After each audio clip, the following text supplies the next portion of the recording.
आज ही ओला dock app download करें। ओला dock, doctor का अपॉइंटमेंट आसानी से।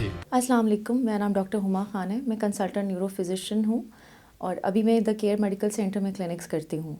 आई have done my MBBS from Dow university of health sciences and completed my residency from Jinnah post graduate medical centre Karachi. आज हम जिस मौजू पे बात करेंगे वो है पार्किंसंस डिजीज़, जिसको आम जुबान में राशि की बीमारी भी कहा जाता है।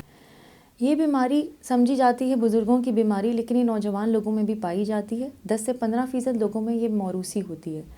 इसका वक्त पर इलाज बहुत ज़रूरी है ताकि इसकी इब्तिदाई अलामात को देखते हुए इस बीमारी को कंट्रोल किया जा सके।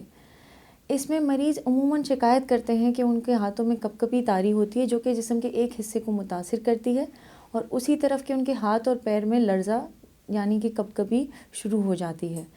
इसके साथ साथ वो ये भी शिकायत करते हैं कि उनके काम करने की रफ़्तार कम हो गई है, चलते हुए उनकी चाल में झुकाव पैदा हो जाता है, वो दीवारों में अक्सर टकरा जाते हैं और तवाज़ुन बरकरार नहीं रख पाते। इसके साथ साथ उनको कुछ और अलामात भी होती हैं जो इस बीमारी की शुरू होने से कई साल पहले वाज़ेह होना शुरू हो जाती हैं, जैसे कि कब्ज़ रहना, कम नींद आना और रात में सोते हुए हाथ पैर चलाना, डिप्रेशन होना, तबीयत में बेचैनी या तनाव रहना। इसके साथ साथ मरीज़ के सूंघने की सलाहियत में भी तब्दीली आती है। वो चीज़ों को सूंघने में दुश्वारी महसूस करते हैं। वो महसूस करते हैं कि वो पहले से बनिस्बत अब जो है उनकी जो रफ़्तार है वो कम हो गई है। वो अक्सर जो है ऐसे जब बात करते हैं तो उनकी आवाज़ समझ में नहीं आती, वो बिल्कुल तेज़ रफ़्तार से बात करना शुरू करते हैं। अब बात करते हैं कि ये बीमारी क्यों होती है।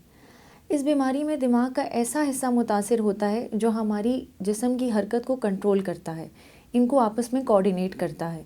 उस पूरे सिस्टम को हम एक्स्ट्रा पिरामिडल सिस्टम कहते हैं, जिसका जो हिस्सा मुतासिर होता है वो बेसल गैंग्लिया और मिड ब्रेन कहलाता है। इसमें ऐसे खलिए मौजूद होते हैं, ऐसे न्यूरॉन मौजूद हैं जो डोपामीन बनाते हैं, एक ऐसा मवाद बनाते हैं जो हमारे जिस्म की हर हरकत को कंट्रोल करता है। और थोड़ा सा भी इसमें ऊंच नीच हो जाए या बेतरतीबी आ जाए तो हमारे हाथों और पैरों में लर्ज़ा यानी कि ट्रेमर स्टार्ट हो जाते हैं और इसके साथ साथ पार्किंसन डिजीज़ की दूसरी अलामात भी आने लगती हैं। जब कोई और वजह हमें नहीं मिलती तो हम इसको इडियोपैथिक पार्किंसन डिजीज़ लेबल करते हैं। लेकिन कोई ऐसा मरीज़ जिसको पहले बहुत बार फालिज हो चुका हो या कभी सर पर चोट लगी हो, ऐसे मरीज़ में भी यही पार्किंसन के सिम्टम्स आ सकते हैं, जिस कंडीशन को हम पार्किंसोनिज़म कहते हैं। इस बीमारी के इलाज के लिए हमें देखना होता है कि मरीज़ हमारे पास किन इब्तिदाई अलामात के साथ आया है। अगर मरीज़ को बहुत ज़्यादा लर्ज़ा है और इसके अलावा उसकी कोई शिकायत नहीं है और उसकी उम्र कम है तो हम उनको एंटीकोलिनर्जिक्स नाम की दवाइयाँ दे सकते हैं। लेकिन कोई ऐसा मरीज़ जो कि उम्र रसीदा है और हमारे पास इन सारी अलामात के साथ आ रहा है तो अब हम उनका इलाज जो है लीवोडोपा नाम की मेडिसिन से करेंगे, जो कि डोपामीन है। चूँकि दिमाग में डोपामीन बनने की सलाहियत ख़त्म हो चुकी होती है, इसलिए हम मरीज़ को बाहर से रिप्लेस करते हैं। दवाइयाँ किस डोज में देनी है, किस टाइम पर देनी है और खाली पेट देनी है, ये सारी बातें आपको आपका मौलिज बताता है। इसके साथ साथ आपको ये भी बताती चलूँ कि ये दवाइयाँ हम बहुत कम डोज से शुरू करते हैं और फिर उसके बाद हम आहिस्ता आहिस्ता मरीज़ के अलामात को देखते हुए इनकी डोज़ बढ़ाते हैं। ये भी आपको बताती चलूँ कि इनके बहुत सारे साइड इफ़ेक्ट्स हैं और उन साइड इफ़ेक्ट्स को भी हमने साथ साथ मैनेज करना होता है। इसकी जो दूसरी अलामात हैं, जैसे कि नींद कम आना या नींद कभी कभार बहुत ज़्यादा आना, रात में नींद में हाथों पैरों का चलना या फिर कब्ज़ का रहना या डिप्रेशन होना, हम उन सब अलामात का भी इलाज करते हैं। अगर मरीज़ के सिम्टम्स दवाइयों से कंट्रोल नहीं होते तो हम उनको सर्जरी की तरफ ले जाते हैं।